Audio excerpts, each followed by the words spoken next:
Sem Maja Lamovšek, stara sem 24 let, prihajam iz okolice Krškega, študiram na Filozofski fakulteti slovenski jezik in književnost. Izbrana sem bila za naj študentko v študijskem letu 2016-2017 in obožujem nasmejane in komunikativne ljudi.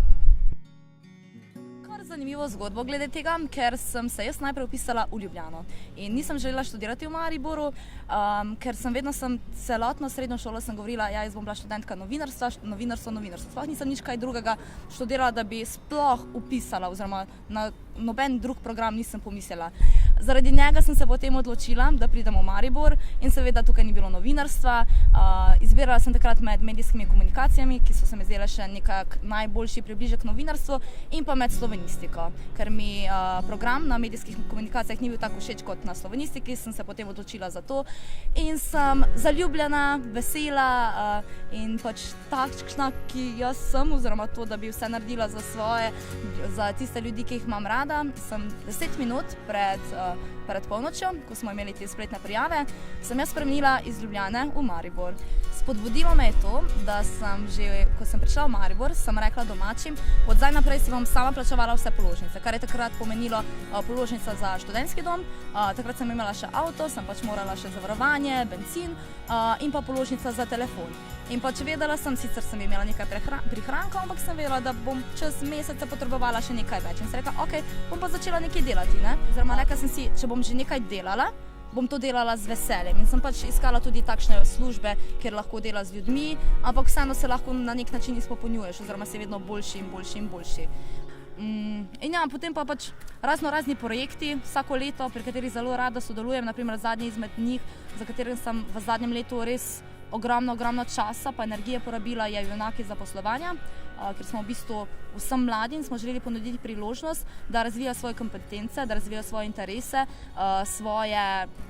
aktivnosti, s katerimi so se zdaj mogoče ukvarjali v prostem času, in smo jih mi nekako hoteli spreobrniti, da razmišljajo o teh aktivnostih kot njihovo delo. Ker pač človek, ki ne uživa v delu, se bo vsako jutro težje vstal kot pa tisti, ki ve, da bo delal nekaj, kar si je vedno želel, ali pa nekaj, kar mu je v bistvu predstavlja nekakšen prosti čas.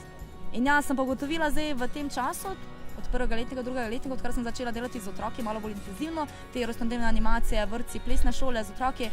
da obožujem delo z otroki, ker me to res osrečuje. Vedno, tudi če sem slabe volje ali pa če sem brez energije, ko grem na plesno šolo, ko odvodim svojo tisto plesno uro, jaz pridem ven iz dvorane vsa nasmejana, polna nekih vtisov, polna nekih želj, oziroma pač sama sebe pohvalim, ker pač sem izvedla res super uro, ker vidim nasmeške na otrocih in pač vidim, da so oni zadovoljni, da so oni srečni, in pač to tudi mene osrečuje in pač želim delati na tem. Da naj si upajo,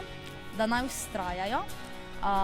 in tudi če niso kdaj prepričani, če je neko določeno delo za njih, da vseeno poskusijo. Ker v bistvu ravno s tem, da poskusiš, se ti razvijaš, ugotoviš, ali ti je delo to ok, ali ti pač ni, in če ne drugega, se vsaj kaj novega naučiš oziroma dobiš neko novo izkušnjo. To pa še nekaj drugega, kar sem jaz ugotovila sedaj med poletjem, da je tudi zelo pomembno, da si kljub vsej obilici dela na faksu, ob študijskih dejavnostih, da si je vedno, ampak res vedno potrebno vzeti čas za svoje prijatelje, za svoje bližnje, družino, ker na koncu, če povem iz svoje lastne izkušnje, če si ti v bolnišnici in si tam 14 dni, ne bo nobeno delo, noben sodelavec, nobeni maili, telefonski klici ne bodo prišli takrat na obisk k tebi v bolnišnico, ko boš bil v slabšem stanju, ampak bodo bili tvoji prijatelji, tvoja družina, ki jim ti namenjaš svoj čas, ti bodo takrat vrnili to nazaj in takrat ti bo tebi res največ pomenilo.